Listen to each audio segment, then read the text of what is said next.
One of the more common methods of data collection in education and the social sciences is the use of interviews. Interviews can be conducted with individuals, with pairs or with groups. They can be short and focused. They can be long, intense dialogues involving multiple sessions. Interviews can be conducted via telephones or via the internet using something like Skype, or they could even be conducted via a series of emails. Despite this variety, there are key concepts that they all have in common. Firstly, we need to remember that the aim of an interview is to understand the issue or topic from the participant's point of view. Therefore, interviews should allow participants to reply using their own words and ideas without being constrained by the choice of words or categories offered by researchers. Secondly, researchers choose interviewing as a method to collect in-depth information. Interviews allow participants to go beyond the single word or short paragraph type answers. They allow the participants to provide as much information about the topic and in as much detail as desired. Thirdly, interviews allow researchers to probe and to follow up ideas. Researchers can ask their participants to expand on their answer, or even ask them why they answered the way they did.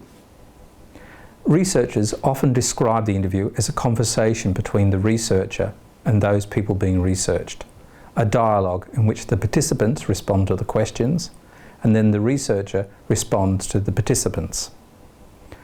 Some people choose to use interviews for more philosophical reasons. Their choice is linked to their understanding of the world and the research paradigm in which they work. Because we live in a social world and information is a social construct, they believe a collection method that allows the social nature of life to emerge should be used. Sometimes researchers choose to use interview simply because the population is small. Providing percentages and mean scores for small groups is not really helpful and in some cases misleading. Therefore, interviews are far more appropriate. Finally, some people choose to interview because of their fear of other methods, such as questionnaires and statistical analysis techniques. Unfortunately, at master's level, this is not good enough. It is important to make sure your collection methods link to your design, which then in turn link to your research question. However, regardless of what your motivation and aim is, it is important to remember a few assumptions about interviewing. For instance, interviewing is a very subjective process. Interviews are about people's attitudes, opinions and experiences, and it is about your interpretations of those experiences. Secondly, interviews assume the participants are the experts on your topic, and that is why you're interviewing them. This has implications on the relationship between you and your participants. For instance, some people consider their participants to be co-researchers and part of the research team. And thirdly, you bring your own values, history and experiences into any situation. This will influence your choice of questions, the way your respondents respond to you, and the way you interpret their responses. We tend to think of three types of interviews. They can be structured, semi-structured, and unstructured, although in reality, this is really a continuum rather than discrete categories or types. The structured interview is when you ask the same set of questions to all your participants. The question content and the order of the questions is specified in advance, and the responses are usually short. Any variation from these questions during the interview is discouraged. This approach facilitates faster interviews that can be easily analysed and compared. You usually choose to use a structured approach when there is a desire to compare the information from each interview or groups of interviewees. For instance, you may be exploring leadership in schools, so you interview some teachers, the head teacher and the deputy heads of the school, and some school governors. A reasonably tight interview structure is needed to ensure you have specific points of comparison. Researchers, using a structured approach, create an interview schedule for the interviews. Generally, this is a list of questions derived from some theory or from the literature, or from known points of differences in your participants. While it is okay to create questions that you may personally feel that are useful, it is more important to make sure your questions are informed or derived from the literature. Basically, you need to be able to justify each of your questions. In education research, you are more likely to adopt a semi-structured approach. In this style of interviewing, you create a list of fairly specific topics and issues to be covered. We call this the interview guide. However, you decide the order and wording of the questions during the course of the interview. Furthermore, you may follow up interesting responses not included in the guide. This approach is intended to ensure that the same general areas of information are collected from each participant, but still allow a degree of freedom and adaptability in getting the information from your participants.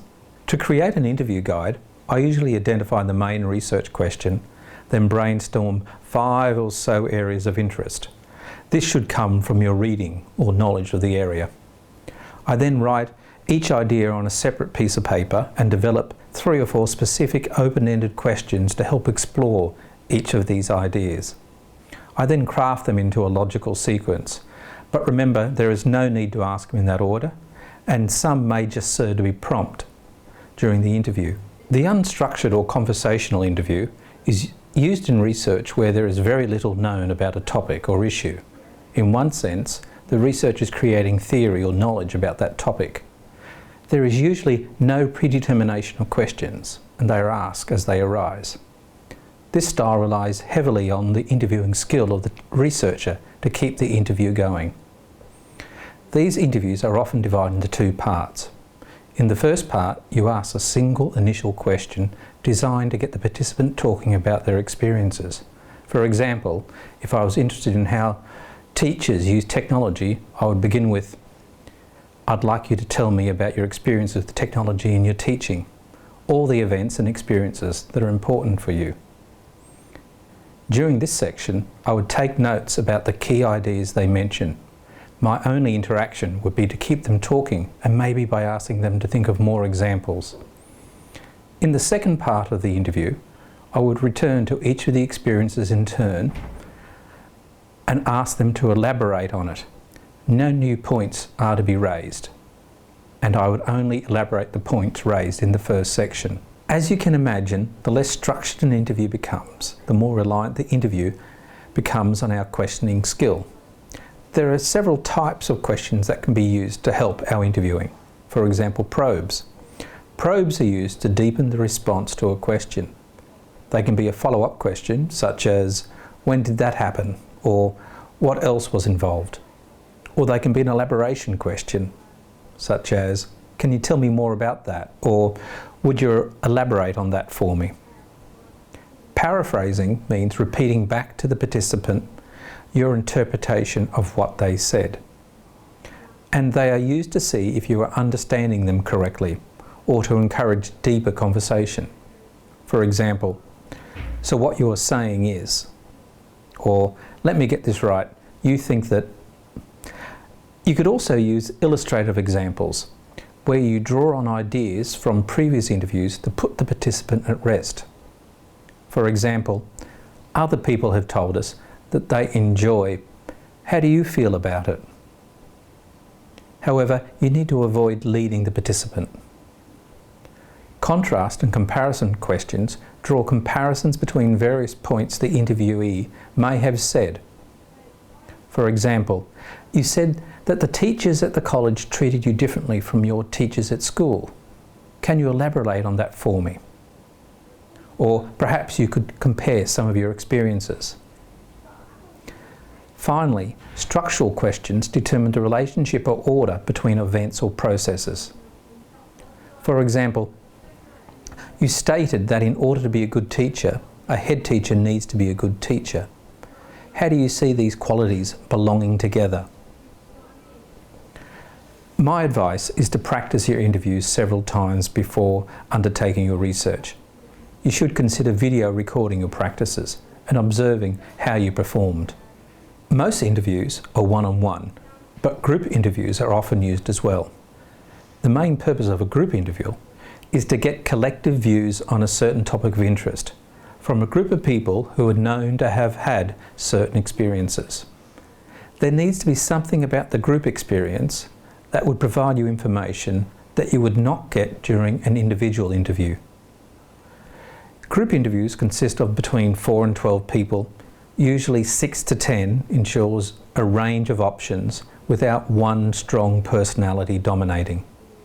They are usually semi-structured and tend to move from discussions about experiences and behaviour and move to discussions about values and opinions.